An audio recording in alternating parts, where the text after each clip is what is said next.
I had a very close relationship with my mother till the age of 17 and a half. Till I left the house, I was sleeping with her only. And all the family people will make fun.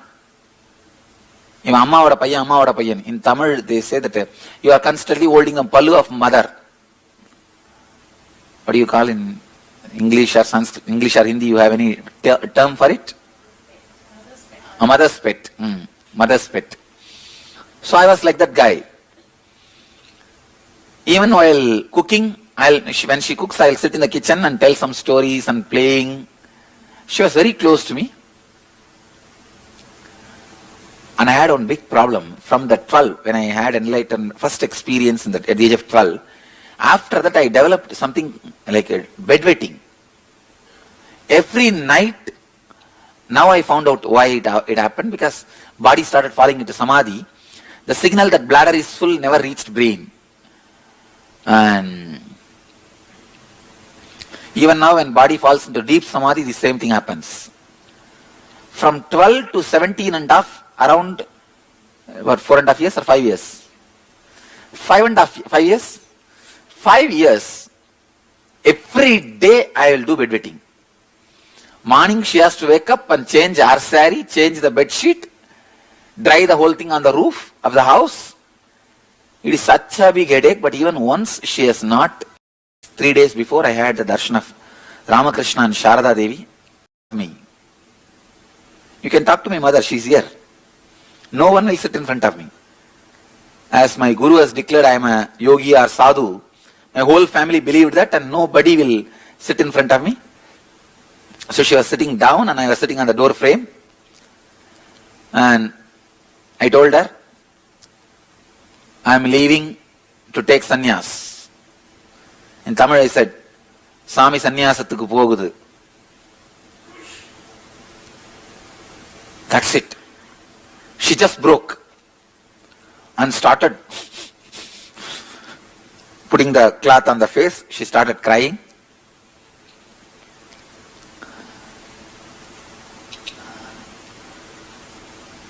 I looked into her eyes and said, do you mean to say I should not go? Penna, pogakoodadundringla? The same voice, same tone. She said, no, I cannot say you cannot go. I am not able to handle, so I am crying.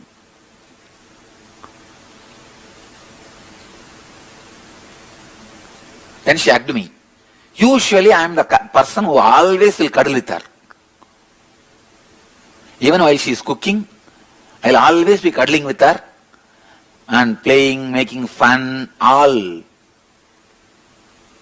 Such close child. She hugged me. I did not even put my hand back.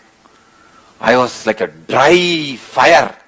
The fire of renunciation was so strong. I did not put my hand back to hug her. Before even she felt completed the hug, I moved my body out. I still remember.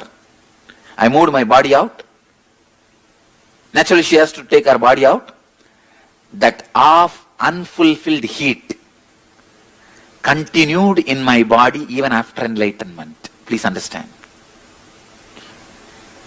Even after I realized my avataric mission, that hug, the unfulfilled hug. All of you understand what I am saying? That when you hug somebody with a lot of love and that person is just cold and slowly moves his body out, how it will feel? And you fellow, both of you used to hug till yesterday night, whole day and night. Suddenly I am moving the body out. And that half hug, unfulfilled, or hangover, please understand. If she would have fought with me, don't go, I would not have had hangover. She was completely supporting me. When she's supporting me, I should have at least responded to her human emotions, which I did not, because of my Vedanta, Vairagya, world is illusion and all that. The strength, I always tell people, knowledge tells I am nobody, Love tells I am everybody. My life flows between these two. My knowledge tells I am nobody. My love tells I am everybody. My life is flowing between these two.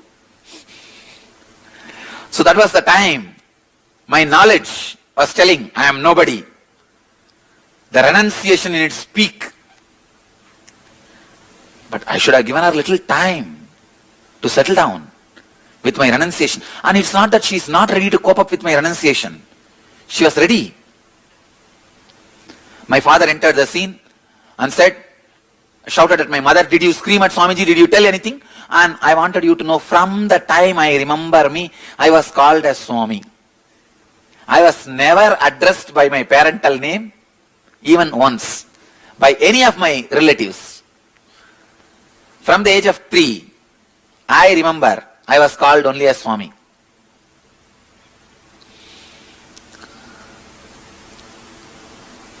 That uncompleted hug, even though there was no hurting by the word, but by the body language, the incompletion. When my father shouted at her, did you shout at him and all that? She said, no, I have not told anything. I did not respond. I just kept quiet. Next day, it was almost like a death house. In the main veranda, the main hall, in the sofa, I am sitting as if my dead body is lying. And all the relatives in my community, we are a huge joint family. So within a second, I can say in half an hour, 1 hour, easily 300-400 people will gather for anything, whether it's good thing or bad thing. And the whole village is sitting in front of me. Each one is giving their advice. My aunt, my father's elder brother's wife, aunt, she tells, I will hang myself with the sari in the fan. That's a typical village way of committing suicide. My family prestige, I belong to the Jameen family. Jameen means the local landlords. It's called Chamundi Jameen. The mother worshippers. There's a story that the Chamundi, the Chandamunda, both demons were killed here nearby a village called Chamundi. It is there. Even now the village is there. And little land is there. Of course now when they divided, each one will get only 10 feet by 10 feet. It's a 3-generation property. It is there, and we were supposed to worship Devi and run that landlord, that whole thing. And we are also called the first flat roof house in the city. This was the first house built in the whole city, flat roof, 300 years before they built.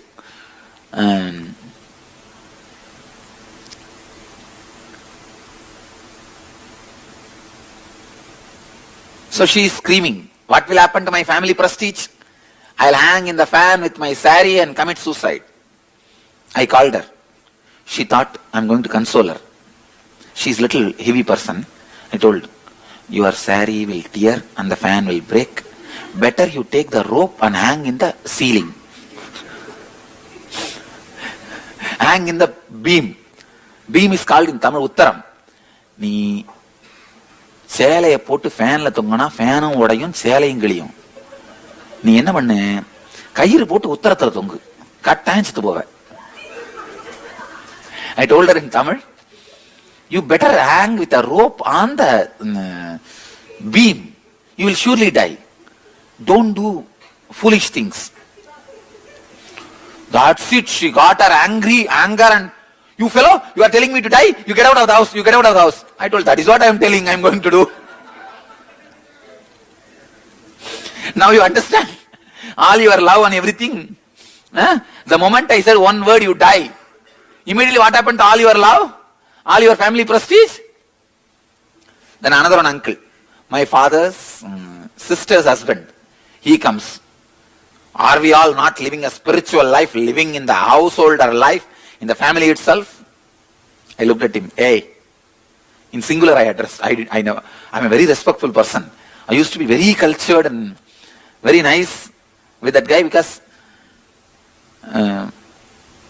He was very kind, very loving to me, and for various reasons. So I always used to be very loving and kind with him. And he was also planning to get his second daughter married to me. So in villages, the moment the child takes birth, they will immediately tie the knot. So he had two daughters. The first one was tied with my elder brother, and second one was tied with me. So he was son-in-law. So he was very kind, and he was telling me, but I was burning fire. I looked at him and said, hey, morning the moment you get up, you wash your face with alcohol. You are living spiritual life? In the open meeting I said, he used to drink, and I know that his habit. Because he will bring in the newspaper and put it under arms and put shawl. In the late night he will come. The only two people are the late night arrivals in the house. One is he, another one is me. He has his own reason, I have my own reason. I will be sitting in the cremation ground with Raghupati Yogi and Yogi Ram Suratkumar meditating, and I will come very late. So usually, after I reach the house, after half an hour only he will come, and he will have that shawl and the underarm, that bottle, and he will be little imbalanced. All I will do whenever he comes is, I will open the house. I had my own key. One key was given to me. I will open the house, just pull the shawl out. The bottle will be seen. And he will tell, no, hey, kerosene. In village, you buy kerosene in the bottle. You have to go to the shop and buy kerosene in the bottle. I tell him, no, all the ration kerosene is brought by mother and your wife. Why are you bringing kerosene in the night? Then he will not answer. So I know his habit. He will take it secretly and keep in his room, and next day morning he will drink. And I told him, you fellow, you wash your face with alcohol. What kind of spiritual life you are talking about? Then immediately he got angry. You told everything about me in the open public. You fellow, get out of the house. You should not live in the house. I will not give my daughter to you. As if I asked you or what? That is what I am telling. I don't want your daughter. And I don't want the marriage. I want to get out of the house. That's what I am telling. Then he got silenced. Then all these old ladies, they were wiping the face, wiping the tears. They went and tried to convince me through different people. They could not go and reach out to Kuppamal or Raghupati Yogi because both of them are dead. But they reached out to Raghupati Yogi's wife. She said, I cannot interfere. She just left it. Anyhow, I told my mother on a Sunday evening, night, Wednesday, noon, I left the house. Monday, Tuesday, Wednesday. 2.5 days I gave them time.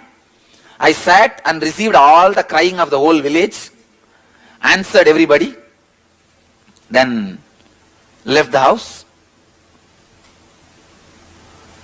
It was a very funny way I left the house. And anyhow I wandered length and breadth of India, stayed in different monasteries and meditated, met many masters, had that experience of realizing my mission and incarnation in 2000. So 2001, when I was settling into the body, I felt there is something incomplete in my body. That hangover, biomemory of my mother, which I did not respect or respond, that was there. So I felt till I go and hug my mother again and complete that hug, it will not be healed. I came to Tiruvannamalai. I went to the house where my mother used to stay. In that house, nobody recognized me. Because my father has sold the house and they left. They went away somewhere. I went there. That my mother used to do a lot of annadanam, when any sadhu comes. So when I came and I asked my mother and father's name in that house, they said, no, they are not here now. I asked, where are they now staying? Can you tell me? Tell us. Tell me. They said, no, we don't know where they are staying, where their address. If you want food, go to Ramana Ashram or Seshadri Ashram, they will give food. I just smiled and said, it's okay. I went away to temple. And the temple I was sitting, I think yesterday I showed a small 4-pillared mandapam where I was sitting. And I was just sitting. It became very late evening, maybe 10 o'clock. And hungry. I was just smiling, wow. In Thiruvannamalai, sitting and feeling hungry, no food. And smiling. I could see that the Devi temple priest, Devi temple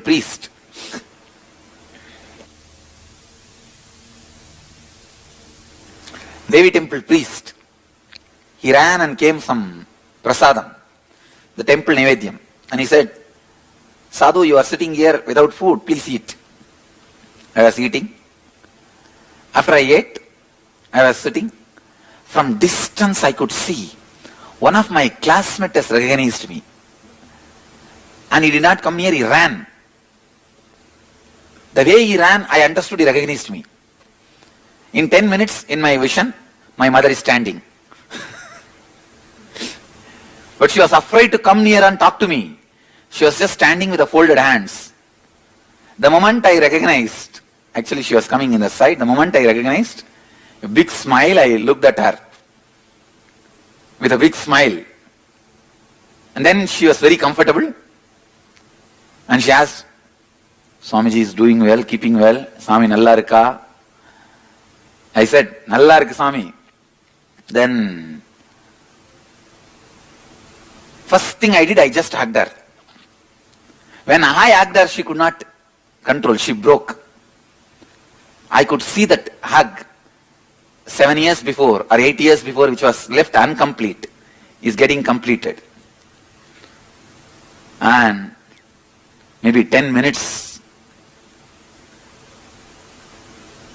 that was my first hug, maybe after finalization, after enlightenment. And 10 minutes, I was hugging her and she was sitting. Those days nobody will come to temple. It was not crowded place. And then after she finished crying, after I felt complete, the hug is completed, when she herself moved her body out, only then I took my hands out. Then she said, come to the house and eat. I said, I'll come, but only you have to, if you treat me as a sadhu and give me Purana Kumbha and all the respects, I'll come. She said, okay. Next day, I went to the house and she gave all the Purana Kumbha, did Pada Puja with all the relatives and gave the food. Then when I was completed, in that last thing also is completed, the samadhi became again, started expressing. See, that body started staying in samadhi because the last pattern which was there has disappeared. So I walked from there, from the house to here, came and exactly sat on this property. It was not our property at that time. Behind there is a temple. We all sat, na? In that same temple, same place where I was sitting, I came and sat. Almost 2.5 days I was staying there, lying. My classmate's mother, she used to give food for me. She will bring food once in a day. One day my mother also brought food. Then after that again I started my wandering.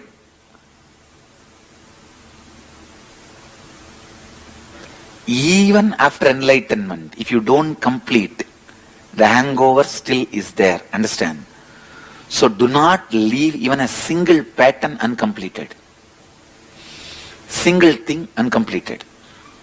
Don't leave. You will not be able to rest in peace. You will not be able to relax in peace. Renunciation comes, strength comes, when your knowledge says you are nobody. When your love says you are everybody, that is the time fulfillment of the renunciation and completion of the strength comes.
Yes. So, how many of the participants were able to relate with what Swamiji is actually telling? Can take a moment, raise your hand, give a yes. How many of the participants were actually able to relate to the story Swamiji is telling?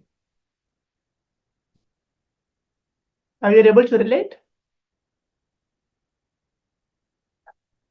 Nitya Guru Prasadini, Desodras, Lee Sisa, Wang Kaili, Ling Hong Jing, Zui Wei Ping, Iris, Ma Shukrendraనంద, Chun Yu, Si Hai.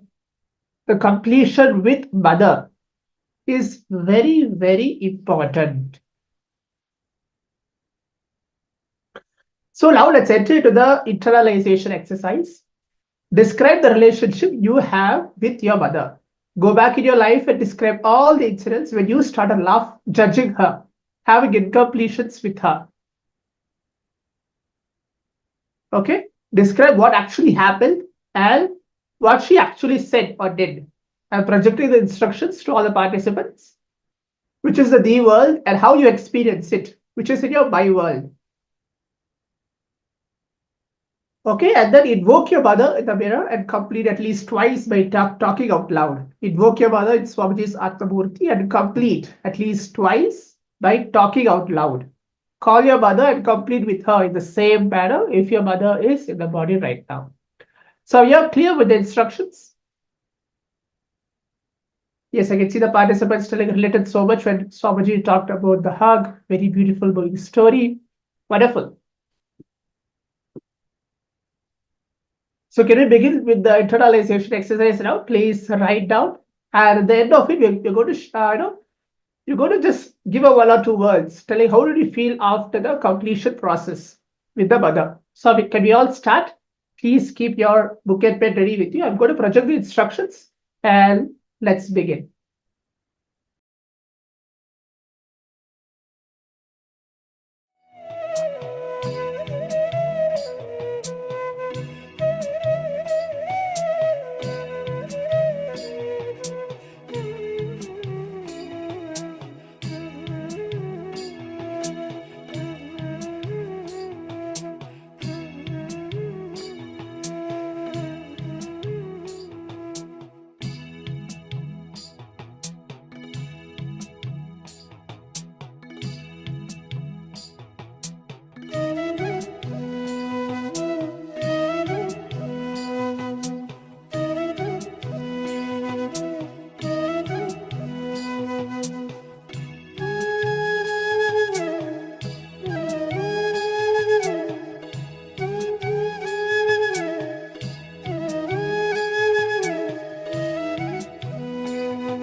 Yes.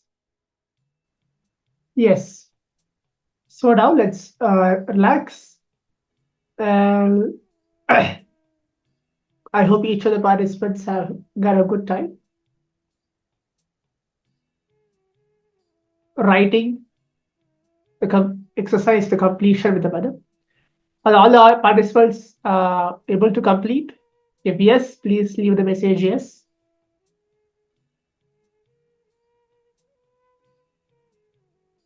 Requesting all the participants to give a complete participation.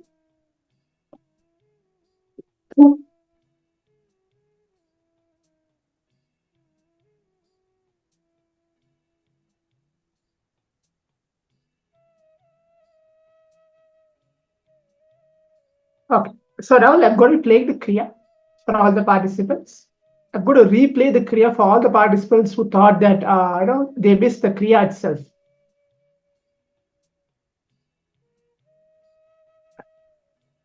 Yes, these are the steps which I projected. These are the steps now which we are doing. So because of the time constraint that we are going to move on to the next step, I'm going to replay the Kriya because most of the participants are not able to understand and follow the Kriya along, Kriya for curing heart diseases. So we're going to play the Kriya again. So can we all come and sit in front of the camera? Bashukri, Naranda, Desidras, Zui, Ping, Billy, Ling Hong, Jing, Lee Sisia, Bajar, Guru Prasadidi. Please come in front of the camera. Please be seated. We're going to enter to the Kriya. I'm going to replay the Kriya for each of the participants.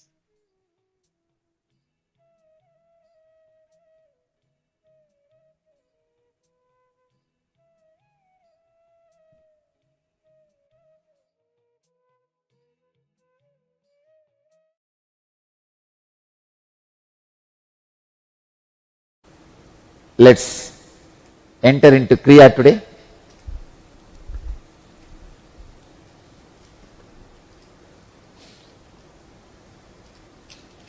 Today's Kriya is for the cure for all the heart diseases.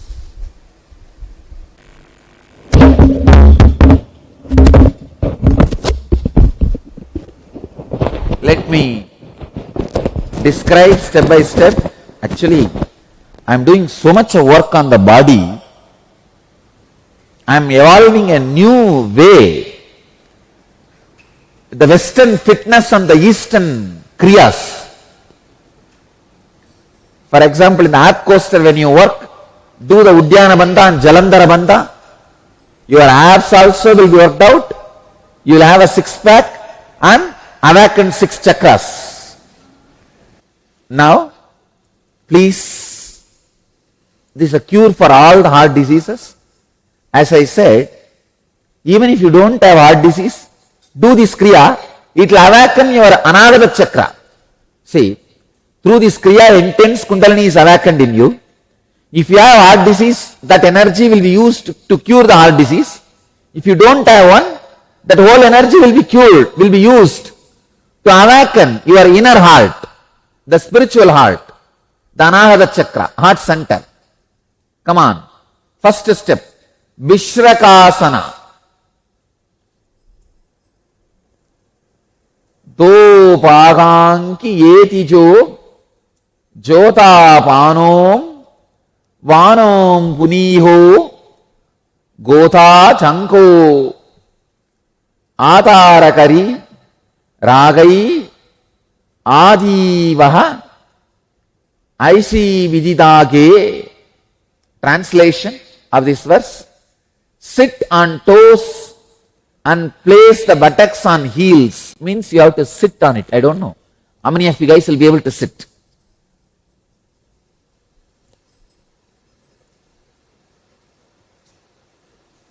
Spread knees sidewards on the ground.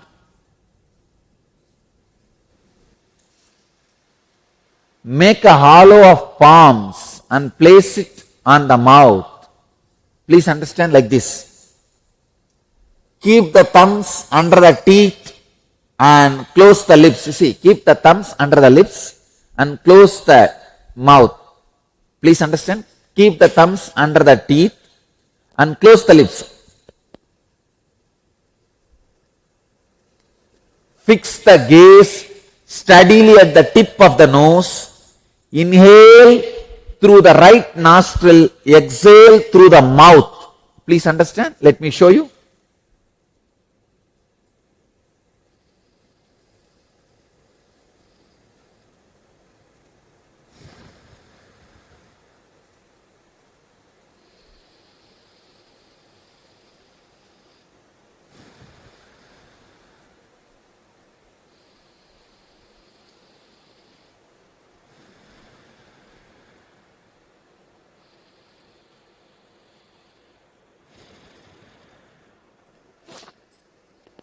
Understand? Put your thumbs under the teeth and close the lips. Fix the gaze steadily at the tip of the nose. Inhale through the right and exhale through the mouth. Do this 21 times. You can close your hands nicely like this. Do this 21 times.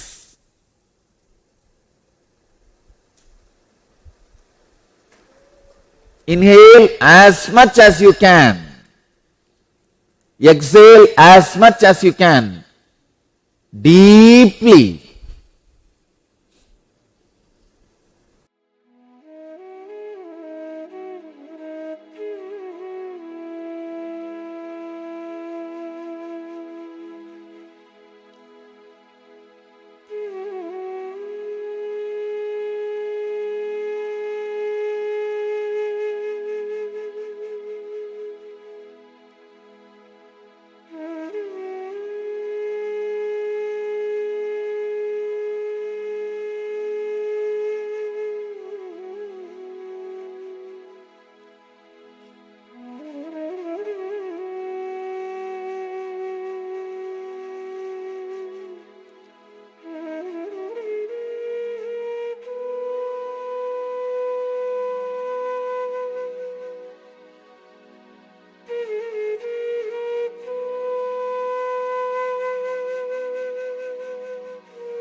Inhale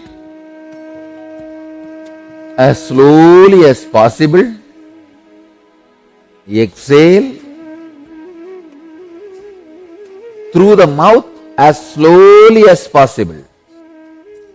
Inhale through the right nostril as slowly as possible. Exhale through the mouth as slowly as possible. Understand, through this process, the prana you are sending inside the body directly goes to the heart center. Do it at least 21 times. When you do in the house, every day, do it 51 times.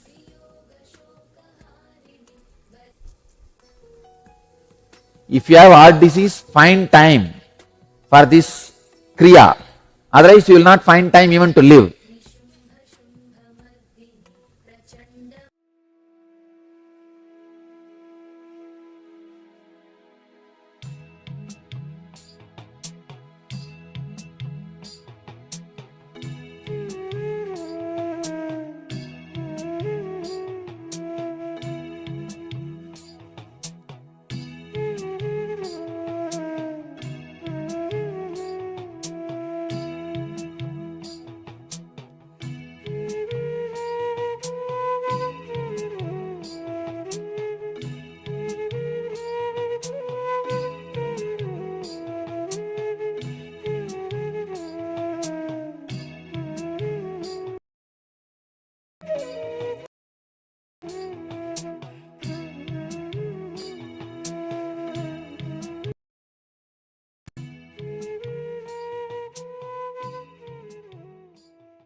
Next step, ajapa japa. Sit in the same posture. Let me read the instruction. मूलाधारे यथा अंसक तथा हि हृति पंकचे तथा नासापुत द्वंद्वे त्रिपिर हंस समागमः.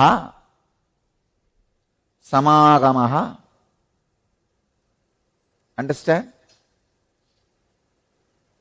Sit in the same posture.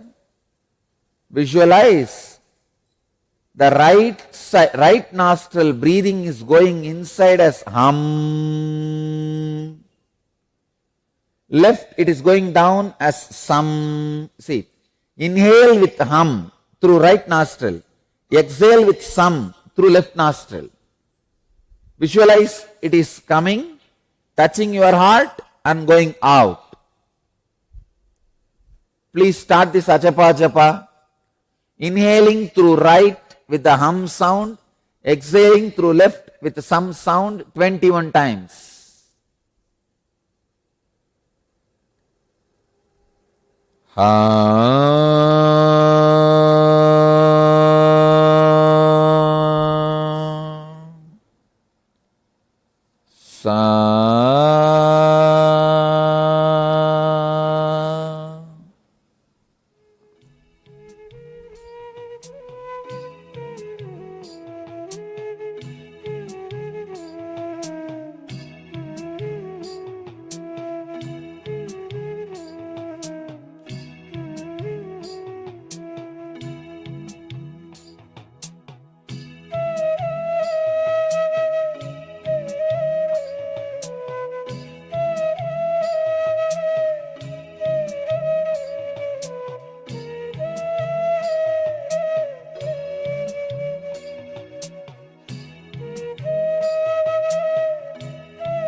Murcha pranayama. Please understand.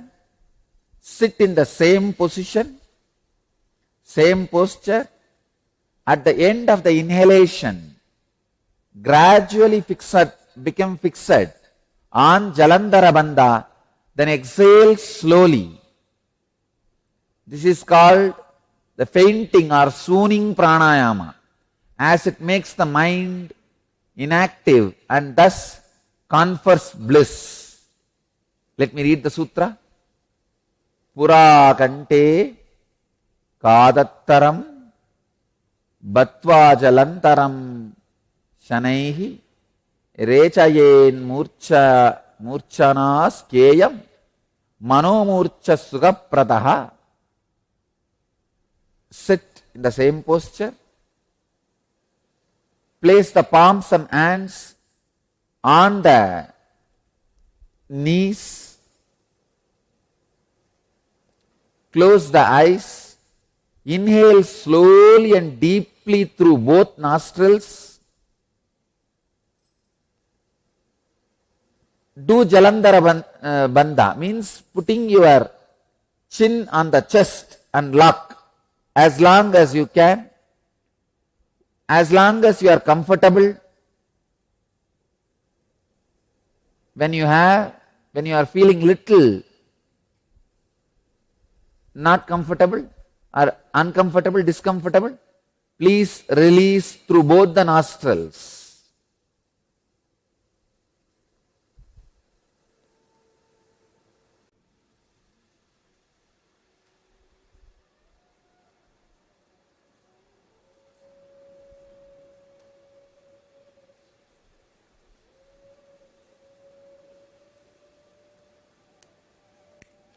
Do this 21 times.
next step. Let's go to the next step.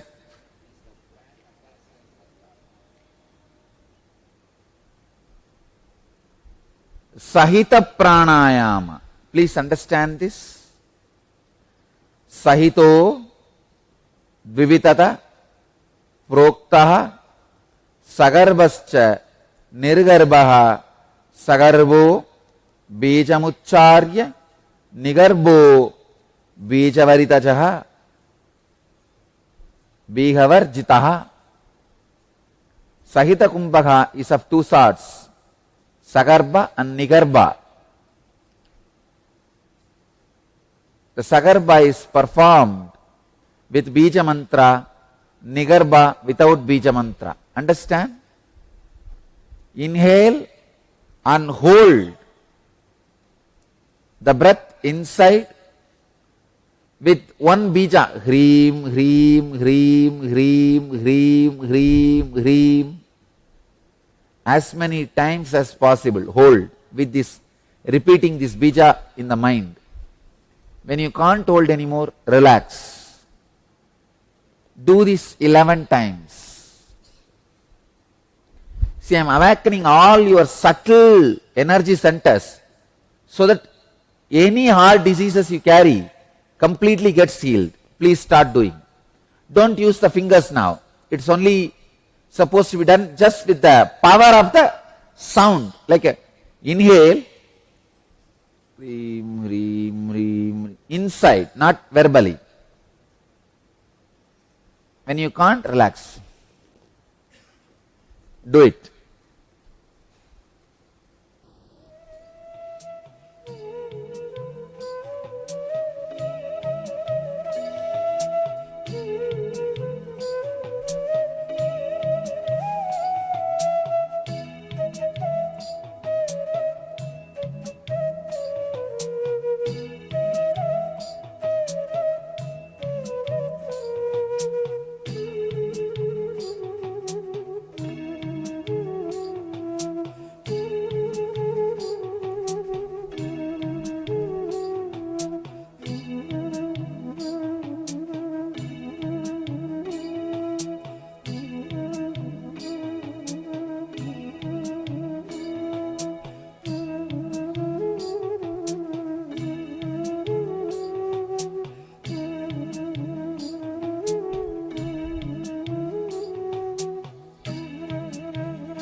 Now stop. Next step, without that sound hreem, kumbaga. Just inhale, hold and release. Inhale as long as you can, hold as long as you can, exhale as long, as slowly as you can. Please do this 11 times. Nigarbha kumbaga.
us at this moment in 663 places through NTV,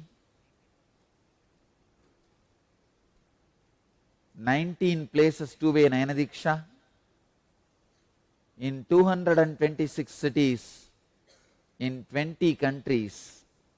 Let you all achieve, experience, live, express, radiate, and share the eternal bliss, Nityananda. Thank you.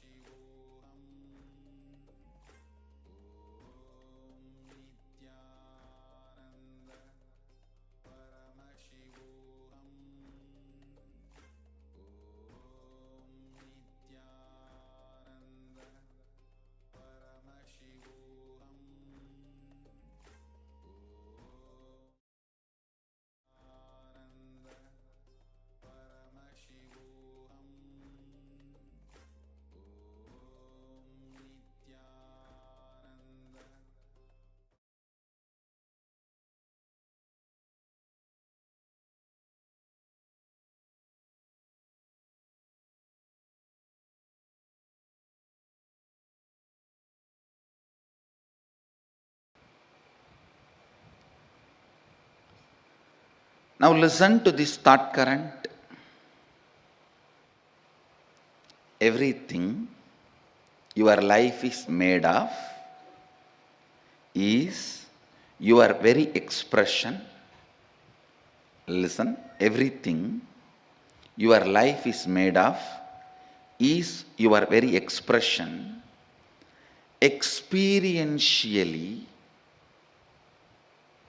playing with them, changing them, altering them, manipulating them is powers, siddhis. Understanding, no need to play with any of this, you are beyond, and going beyond is enlightenment. Listen now. Listen now. Now what I said is pure science.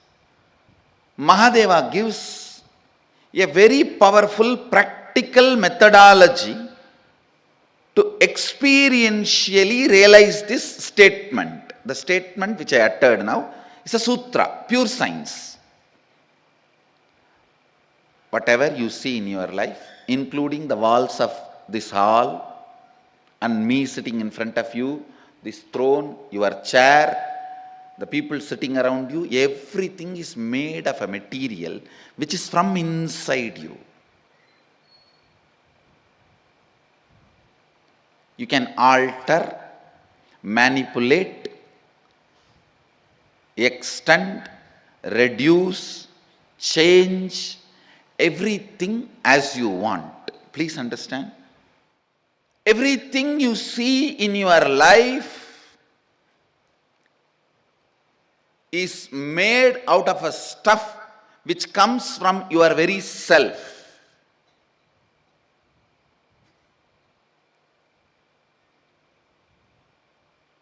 The wax, the material in which your waking state is made and your dream state is made,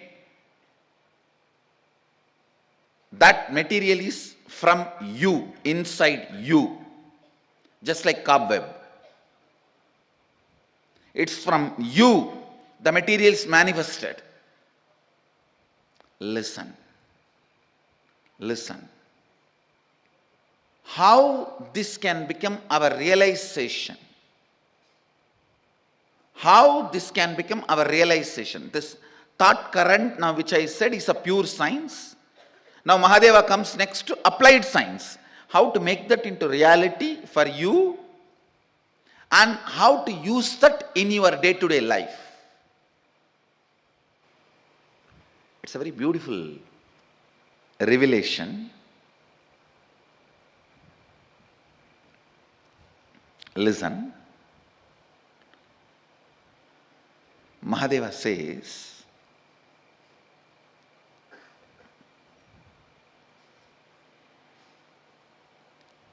early morning, period of Brahma Muhurta where the so-called reality, waking state has not become 100% real for you, and the dream state has not yet become 100% dream state for you, where you are just moving in between. Brahma Muhurta, morning 4:30 to 6, where your inner space, some moments is in waking state, some moments in the dream state. Make use of that time to infuse some ideas into your system. Listen.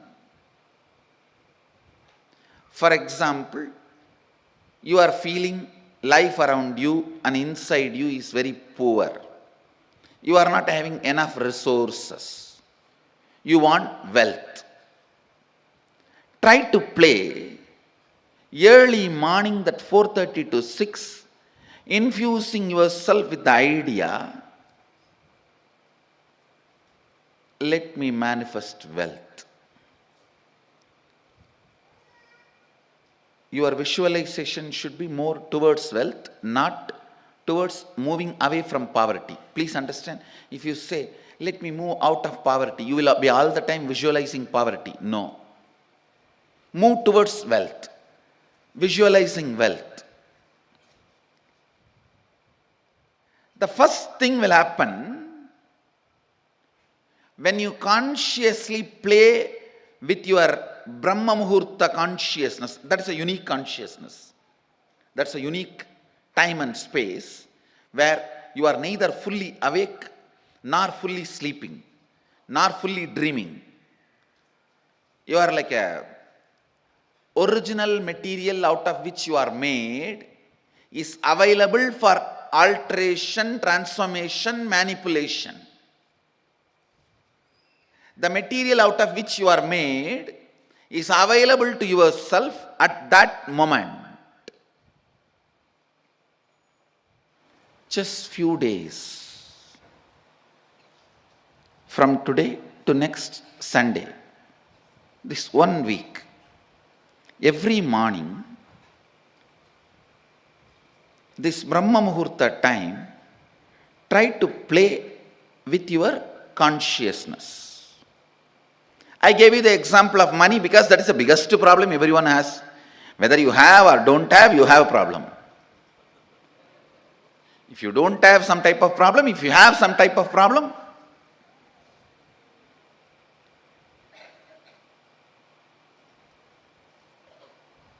you can work on even your health. You can work on your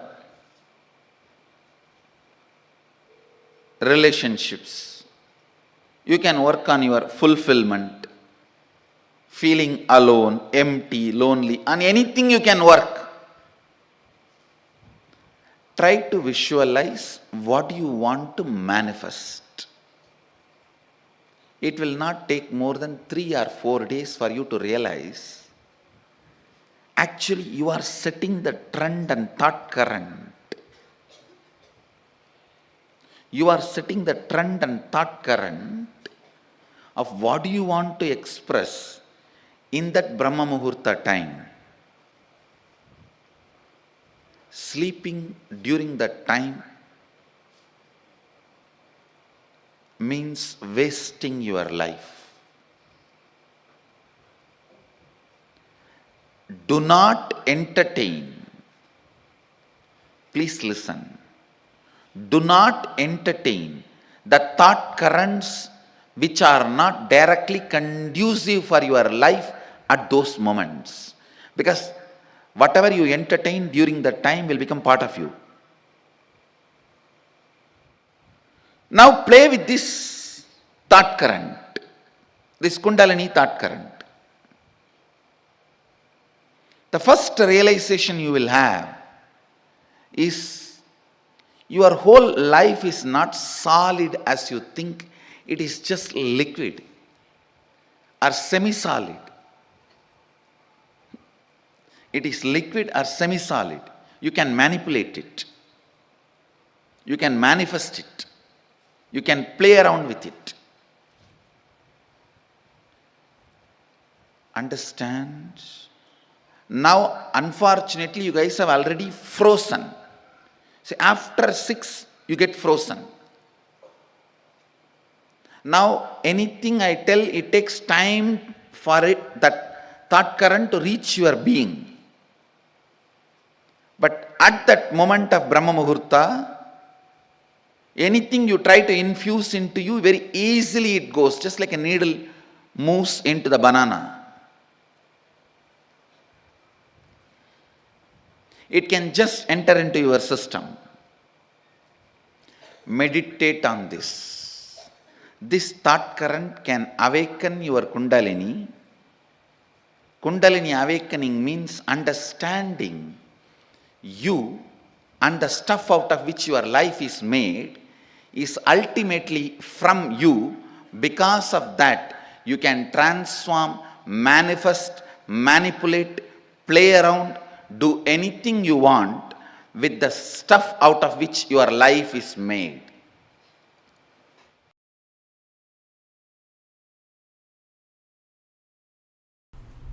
Because of that unfortunate thought current of irresponsibility becomes spirituality, we lost some of the most beautiful, most important contributions we have done to planet Earth.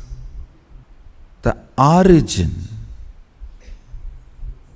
and ultimate, listen carefully, the origin and ultimate are one and the same in Vedagamic traditions. That is why the vision document is complete. The basic units, principles, tattvas with which we are asked to function is complete.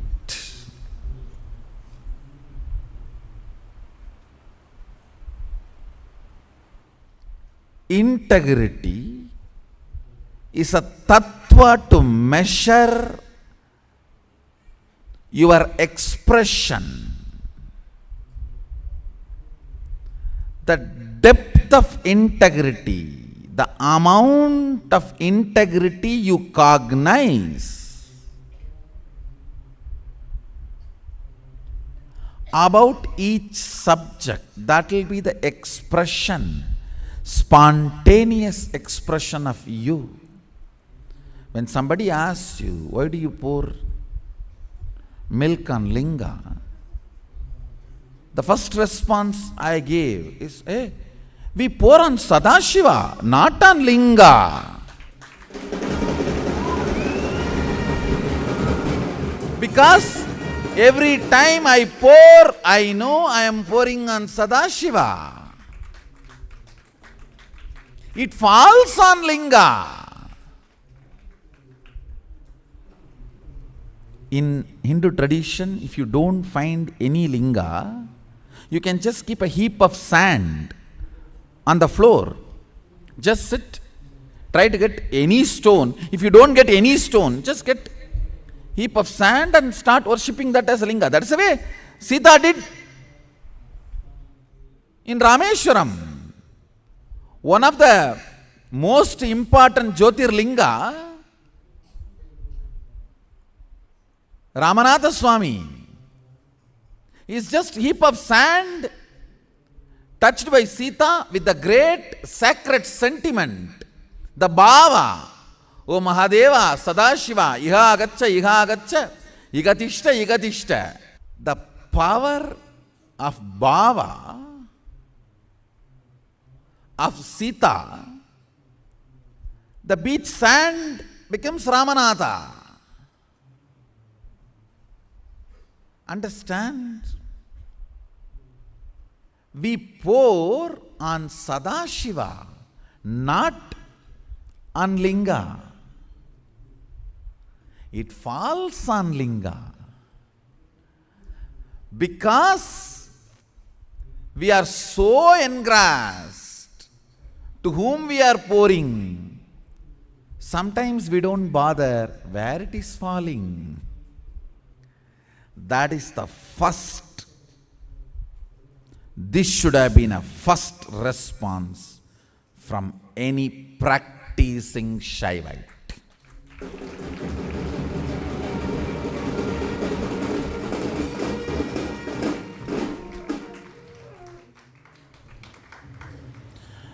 If you are integrated to your logic, naturally you will say, oh, I think it is oiling, massage. So that the stone won't crack. You mean to say it is oil massage therapy? And I do wonder, what kind of a stone absorbs the fat and maybe I don't know about that, so let me not get into that scene. And I do not know much about stone, and I know only about Sadashiva. Let me stop myself. Let me restrict myself to what I know. Understand integrity. Listen carefully, because this is one of the important pain point with many people in the Sangha are suffering. In our Sangha, many people have the pain point with integrity. The moment I utter the word integrity, you only remember morning the integrity officer standing in front of you and waking up. Hey, get up for morning yoga! Listen. Now you need to understand that principle. Integrity is basically the unit with which our expression is measured.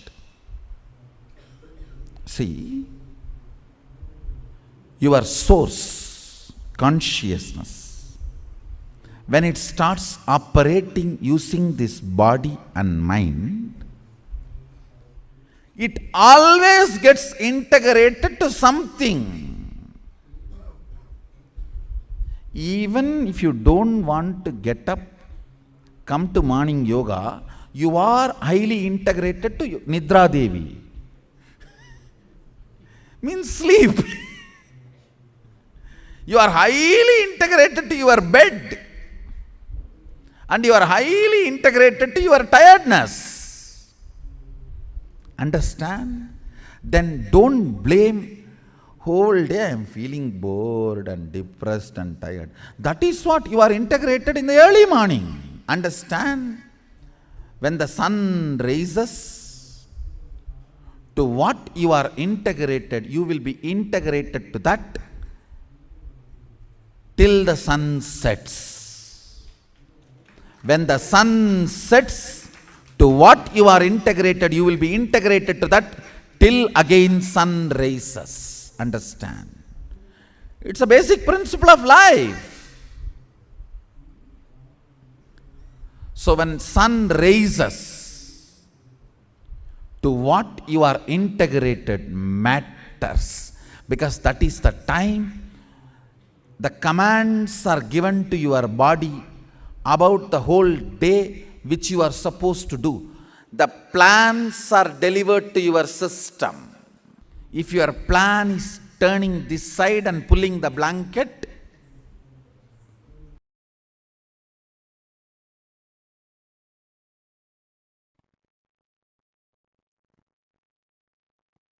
so I will enter into the second and third verse of Jnana Paddhati.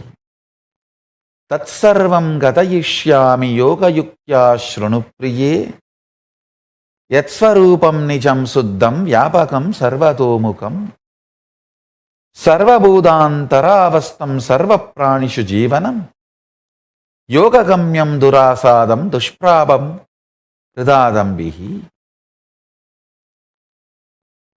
Mahadeva, Paramashiva, is saying in the second verse, Yat Swarupam Nijam Suddham. My state is real and pure. Listen.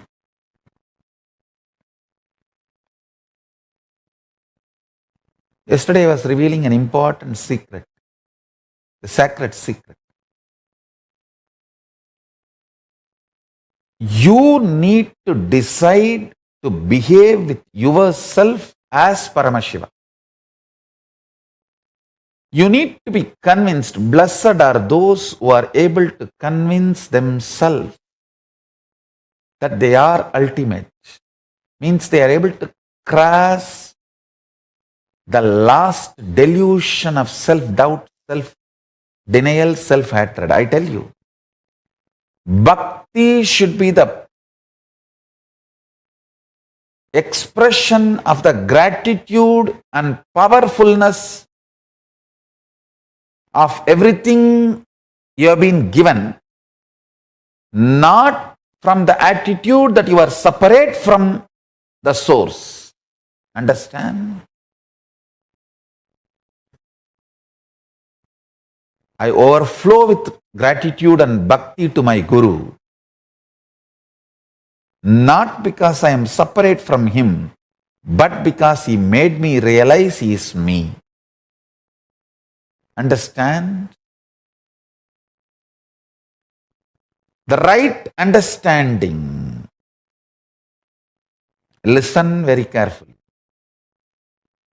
The identity you carry in the waking state, identity you carry in the deep sleep state, identity you carry in the dream state, identity you carry in Turiya state, and identity you experience in Turiyatita state, in all the 25 states of consciousness, each identity is independent. The moment you realize the undercurrent of all these 25 identities, your pure consciousness, which is the source of you and which is Paramashivam, all the 25 heads, 25 identities gets integrated. That is why Paramashiva is always described with the 25 heads. Means, who has realized his 25 identity is in oneness with his source consciousness, pure Paramashiva, ultimate. As long as your identities play separate games, without getting integrated to the source, you continue to remain in suffering. When you are ready to cross your self-doubt, understand, courage to cross the self-doubt, self-denial, self-hatred is tapas, vairagya.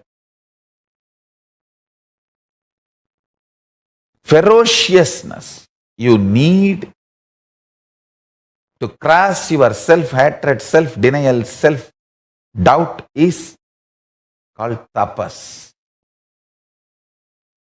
It can be psychological ferociousness, it can be physical ferociousness, it can be ferociousness to detoxify your system, ferociousness to break from patterns, ferociousness to break from addictions, ferociousness to manifest the higher understandings, ferociousness to live the higher understandings. It can be anything. Understand? The ferociousness to cross the self-doubt, self-hatred, self-denial, to reach you are one with Paramashiva is tapas. Blessed are those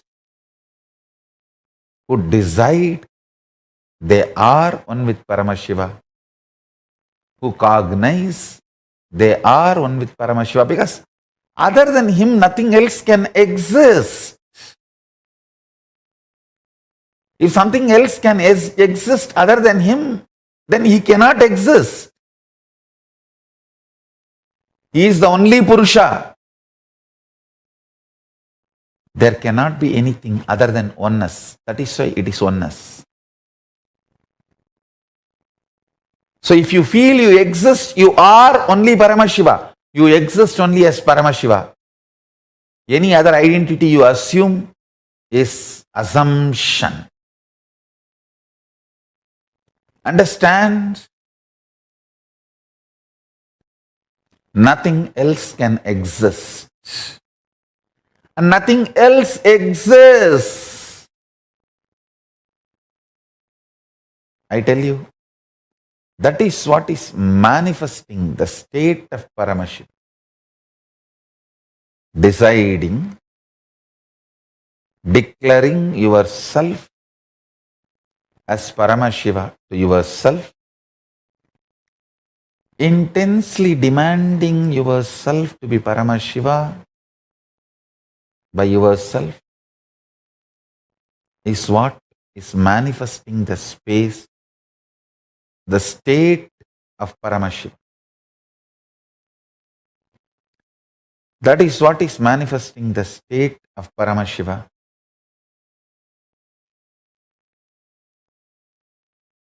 I really want all the Paramashivoham participants to start practicing. Declare yourself as Paramashiva to yourself and demand yourself to be Paramashiva. Talk to yourself as you are Paramashiva. Think yourself as Paramashiva. Behave with yourself as Paramashiva. Start from today. I bless you all to achieve success. From today, behave with yourself as Paramashiva. Start manifesting the state of Paramashiva.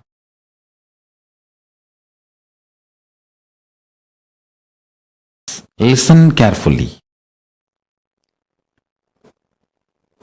Paramashiva moves this whole universe without thoughts, being in the state of Paramashanta Swarupa. That shows thoughts are not needed to run your existence as Paramashiva manifested it. Thoughts are your feeling something is missing, inadequate, not enough, incomplete. That insecurity, suffocation, incompletion, that generates something cranky, worms going in your brain.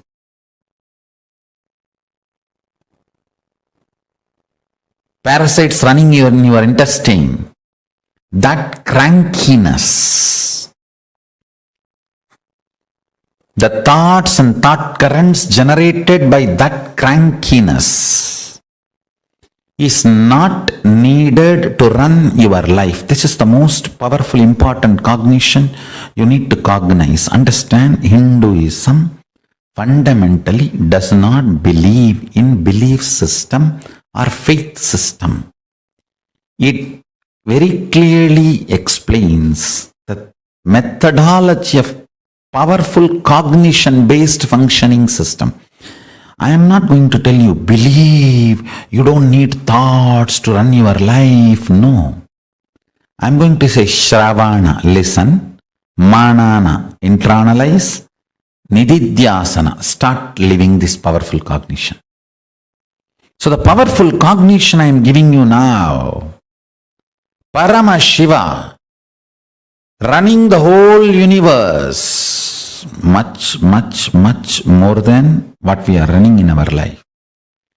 He is running it from the space of Paramashanta Swarupa, without any thought currents, out of pure intelligence. When he can run, you can run. Decide. You will be in the space and state of Paramashiva, Paramashanta Swarupa.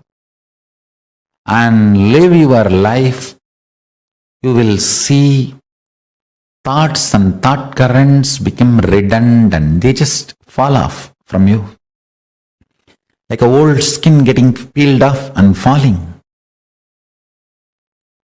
The old hair falling. Old nail falling. Just like old things fall off from you. The ideology you need thoughts and thought currents to run your life will fall off from you. Meditate on this powerful cognition. Internalize it. Internalize it. Manifest it. Do Shravana Manana Nididhyasana of Paramashanta Swarupa Paramashiva, who is so big, he does not need thoughts even to run this whole universe.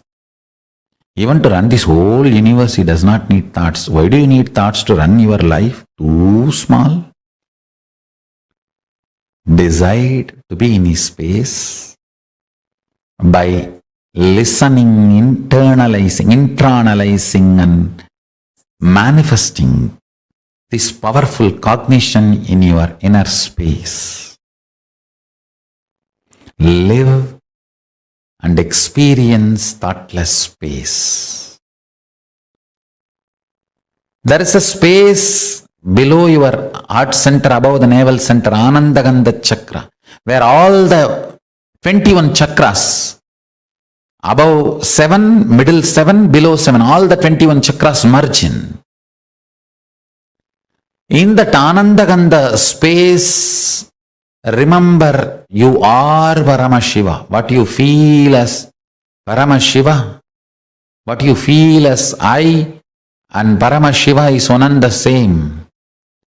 With that decision to cognize Paramashivoham, Paramashanta Swarupa, Paramashivoham, he will manifest more and make you cognize you don't need thoughts and thought currents to run your life. Without thoughts and thought currents, just by directly manifesting his intuition and Paramashanta Swarupa, you become more and more efficient, more and more energetic, more and more alive, more and more spiritual, more and more strong, more and more enlightened. Your breathing and his breathing is one and the same. Please understand, this is the real good news he wants to tell you. If you are breathing, he is breathing inside you. Your breathing touches his breathing and comes back. Every time when you are inhaling, goes in and turns to come out, it touches his breathing and then comes out. So where your inhaling breath takes a turn as exhaling breath, that is where he is residing, he is available to you. His breathing and your breathing connects, only then takes a turn. That space is Paramashanta Swarupa.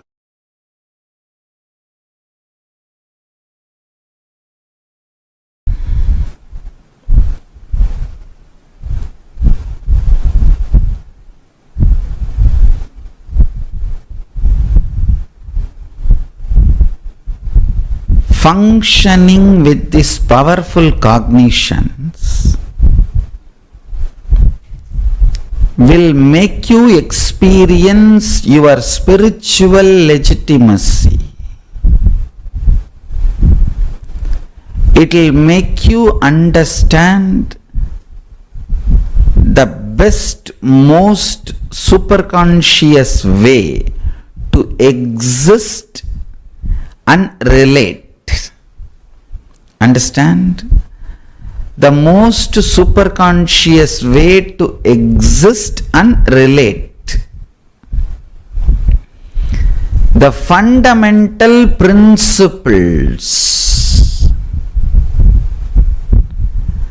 fundamental superconscious way to exist and to relate with other humans, relate with the society, relate with the humanity, relate with money. See, from the superconscious existence, with the most powerful cognition, you are Paramashiva. If you relate with money, you will bring economical legitimacy to your identity. Poverty is nothing but economical illegitimacy to your identity. If you build the spiritual identity, right identity, you will manifest economical legitimacy, means wealth. You having wealth just because of your right identity is economical legitimacy for you. You having social success because of your powerful cognitions is social legitimacy for you. Because of your powerful cognitions,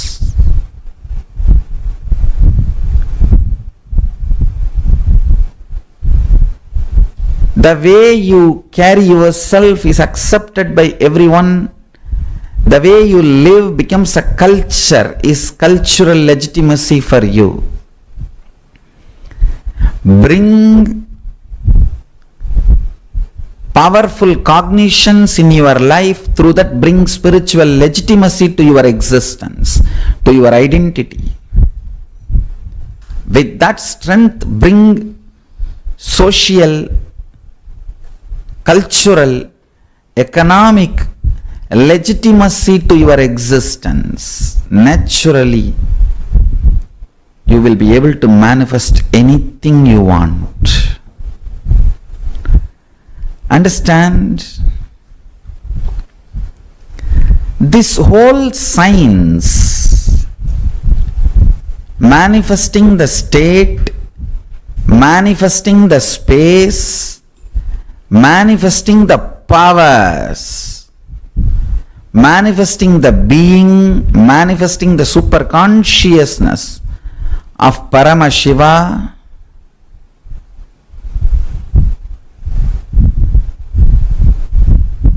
listen.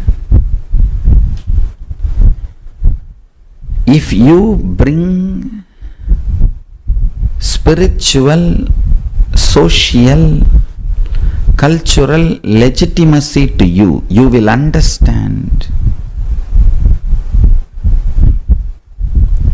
this science of living enlightenment is the complete solution for all the problems individual or society or modern day humanity is facing. Then you will understand all the problems of the modern day humanity. Sanatana Hindu Dharma is solution. Whether the terrorism or climate change, natural calamities or man-made calamities, extreme chronic capitalism or exploiting pharmaceutical industries,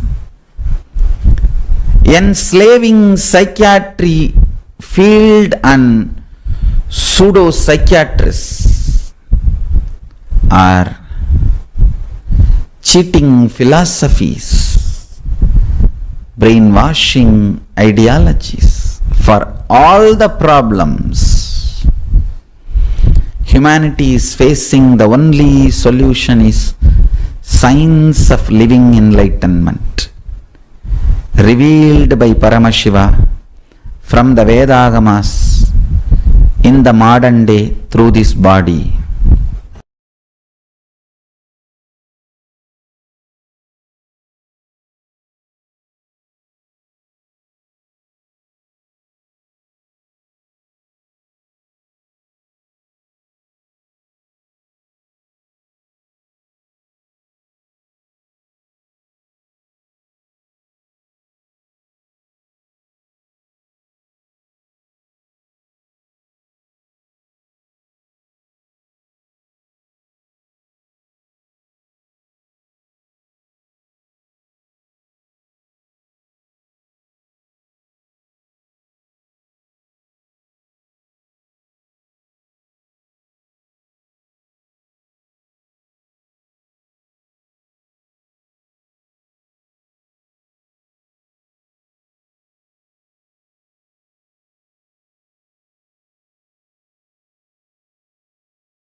Nityanam, everyone. So now with this understanding, the previous session all of us did the completion with mother, and we had a very beautiful story from, rather than a story, the Leela from the life of Supreme Pontiff of Hinduism, where he shared the how he experienced completion with the mother. Such beautiful narrations that Swamiji himself did. And now, after completion with the mother, we are moving to the next completion that we need to have is completion with father. So, as we know that the completion with the mother, the more and more completion that we experience with the mother, that the same way, that means the more and more completion we are going to have with all the women in our life. Same way, more and more completion we have with the father, more and more completion we will have with all the men in our life. Incompletion with the father will be directly reflected in all the incompletions that we experience with men in our life. And that's why it becomes very, very important to do completion with father and mother. So with this, we are going to move to this completion, similar to how we did completion with mother. We are going to be doing completion with father. So you are going to write down and describe the relationship that you have with your father. So write whatever way you relate with the father, what all ideas you have about the father, what all incompletions you have with the father. Go in detail, write complete relationship that you have with the father, the relationship that you share with your father. And then go back in life and describe all the incidents when you started judging him, having incompletions with him. So all the wrong ideas, or rather to say the powerless cognitions or incompletions that you have with father, find out all of that. Find the time in your life when you started judging him, started having incompletion with him. Once that has happened, then you make two columns and write the world and my world, means what actually happened, what was the incident. Write that incident as it is, and then in the next column write how you perceived it, what was your idea, your cognition or your perception about that incident. Write it down, and then we'll get into completion process also. But let us complete first this part of this completion process.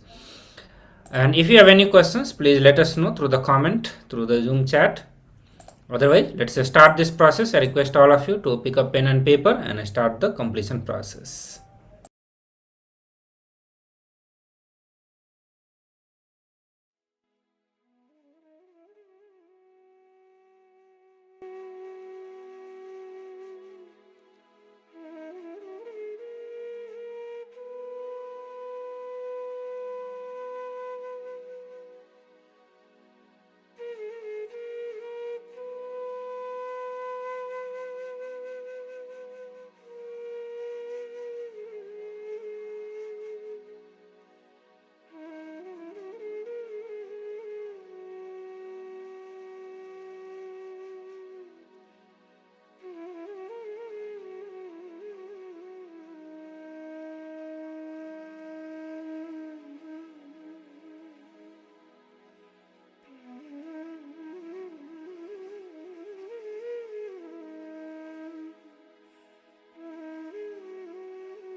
Nityanandam. Let us now move into the next step. In this step, we will be invoking your father in the mirror and talking to your father. All the incidents that you have written down in the previous exercise, everything, what was happening inside you, how you felt, all the world and my world, everything. Now sit in front of the mirror and invoke your father in the mirror and go through incident by incident, every incident one by one in full detail, and talk it out loud as if you are talking to your father directly. Invoke your father's image in the mirror, look directly into the mirror, and talk it all out loud. Everything that you have written down, whatever emotions come up, however you want to express everything, don't hold back anything. You can express anything that happens. Talk it out loud in front of the mirror and complete. At least twice go through the whole incident, everything that happened, what you wrote down, everything. At least twice. Talk it out loud. And then once you have done with the mirror, sit in front of Swamiji's Atma Murti and directly talk to the Swamiji's Murti by invoking your father in the Murti. Again, twice, go through the whole thing, everything, the whole incident, everything that you want to talk out, everything. Express fully, don't hold back anything. This is a powerful completion process, so get into this intensely.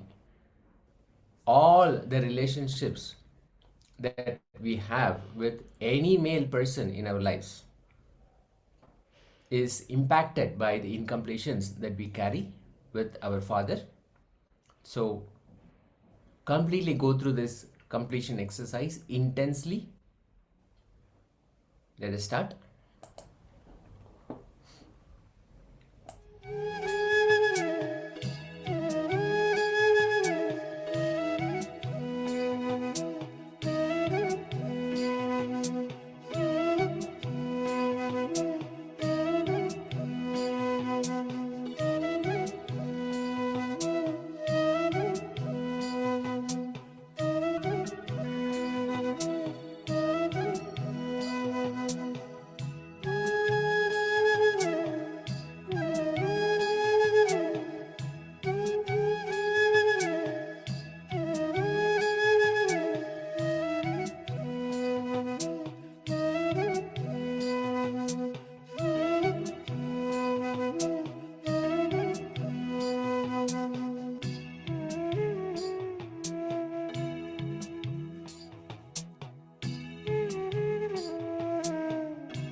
Nityan, everyone.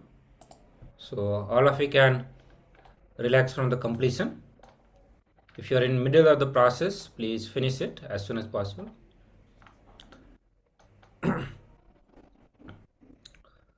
So through this completion process, even if you are not able to complete with a few of the incidents, now you know the process, how you have to proceed for the completion. So before you call your father and start having completion or start doing completion with him, you need to complete step 1 and step 2 of completion process, which is you do completion with him by invoking him in a mirror and then by invoking him in Swamiji Atmamurti. So only when you have completed this 2-step process, then you move for completion with father. Before that, it is strongly recommended not to do completion, not to call him and directly start doing completion process. So now with this, we will move to power manifestation process, and power manifestation process is this power manifestation process is going to help you achieve more and more integrity and build a much better relationship with your father. So in this round, you are going to be scanning your own work, means the various commitment promises that you give to people. So you are going to look into all the diluted promises that you have given specifically to your family members, which includes your father, your mother, your brother, your sister, every member who is in your family now. But it is not limited to family. You can go to your immediate relationships and all other friends, colleagues. With everyone that you have given diluted promises, complete with all of that. So I request all of you to get into a space of power manifestation. Chant Mahavakya intensely. Spend few moments to manifest oneness with Swamiji, and then remember every single diluted promises that you have given and start declaring your completion by being in the space of oneness with Swamiji. So let us start this power manifestation. I request all of you to sit straight, close your eyes for a few moments and chant Mahavakya to connect with Swamiji.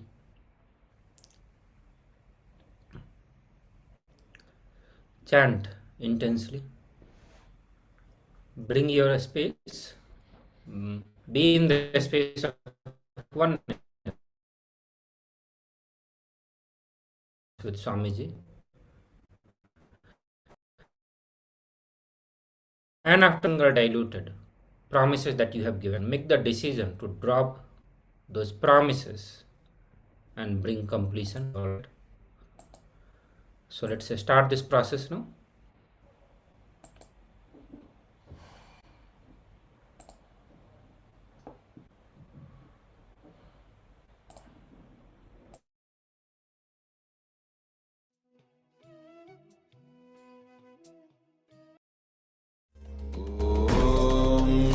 Nityanand परमशिवोऽहम् ॐ नित्यानन्द परमशिवोऽहम् ॐ नित्यानन्द परमशिवोऽहम् ॐ नित्यानन्द परमशिवोऽहम् ॐ नित्यानन्द परमशिवोऽहम् ॐ नित्यानन्द परमशिवोऽहम् ॐ नित्यानन्द परमशिवोऽहम् नित्यानन्द परमशिवोऽहम् ॐ नित्यानन्द परमशिवोऽहम् ॐ नित्यानन्द परमशिवोऽहम् ॐ नित्यानन्द परमशिवोऽहम् ॐ नित्यानन्द परमशिवोऽहम् ॐ नित्यानन्द परमशिवोऽहम् ॐ नित्यानन्द परमशिवोऽहम् ॐ नित्यानन्द परमशिवोऽहम् ॐ नित्यानन्द परमशिवोऽहम् ॐ नित्यानन्द परमशिवोऽहम् ॐ नित्यानन्द परमशिवोऽहम्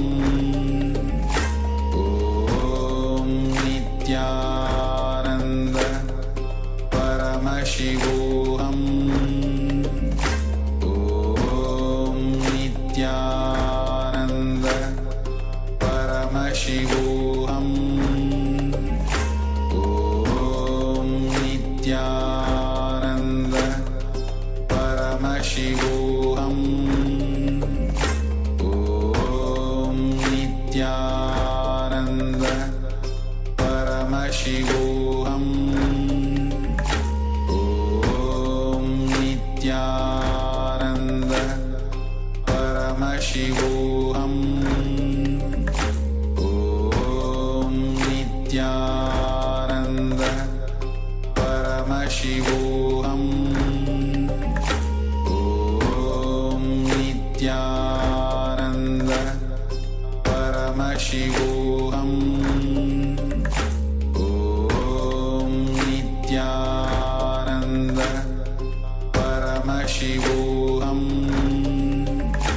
ॐ नित्यानन्द